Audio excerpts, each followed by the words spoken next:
Muito bem, meus chuchus, bem-vindos a mais um vídeo de Le Brésilien avec Gabi. Aujourd'hui, on va apprendre à dire en portugais y avoir. Donc, quand tu veux dire qu'il y a quelque chose quelque part, en portugais, on a deux traductions. C'est marrant, j'ai l'impression de répéter beaucoup ça récemment. On a deux verbes qu'on utilise à sa place. On peut soit utiliser ter, ok, ter, c'est la traduction littérale d'avoir, ou soit utiliser le verbe haver avec un H, ok? Au Brésil, la plupart de la population utilise la plupart du temps le verbe ter. Au Portugal, il y a une petite préférence pour le verbe haver. Et à l'écrit, dans les portugais formels au Brésil, on peut plutôt voir le verbe haver. Mais il est très rare qu'on entende le verbe haver à l'oral.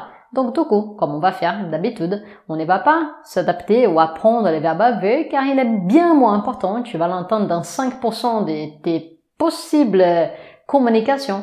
Du coup, c'est bien mieux que tu t'entraînes avec le verbe ter. Et du coup, la bonne nouvelle, c'est que comme y avoir, il est conjugué seulement dans une conjugaison. C'est une terminaison qu'il aura. Il est toujours conjugué à la troisième personne, ce qui veut dire que ça va jamais changer.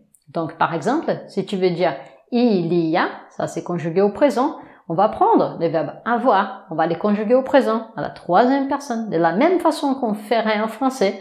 Et si tu t'as rien compris, c'est pas grave, tu mémorises, tu vas dire tem, tada, tem. Oh, c'est marrant. C'est ça. Donc, quand tu dis il y a, tu vas dire en portugais tem, tem. Il y a bien un M. M, ça c'est pas un M, mais ça fait penser à un M. Il y a un M à la fin, mais ce sont des M à la fin de mots en portugais. Ça a plutôt un son nasal, un son de N, tem, tem. Donc, disons qu'il y a deux personnes à la porte. Ma mère est à la maison, je suis là, maman, il y a deux personnes à la porte pour toi. Je vais dire tem duas pessoas na porta. Tem duas pessoas na porta. Donc, il y a deux personnes à la porte. Tem duas pessoas na porta. Très simple. Maintenant, tu veux dire il y a eu. Il y a eu, bah, c'est au passé composé, donc pretérito perfeito. En portugais, on va dire teve. Donc, disons qu'il y a eu une manifestation hier et que tu veux dire ça. Il y a eu une manifestation, tu veux dire teve. Teve uma manifestação no centro. Teve uma manifestação no centro. Maintenant, passons ça à l'imparfait et on va dire il y avait. Il y avait quelque chose. Ça, du coup, on va dire en portugais tinha.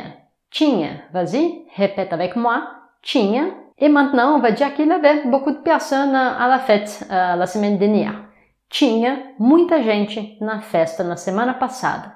Tinha muita gente na festa na semana passada. Et finalement, on va voir aussi y avoir dans le futur, au cas où il va avoir quelque chose. Et du coup, on va dire vai ter, vai ter. On est en train de conjuguer les verbes avoir au futur immédiat. Et du coup, c'est aussi très simple. Disons qu'il va avoir une fête la semaine prochaine. Vai ter uma festa. Vai ter uma festa na semana que vem.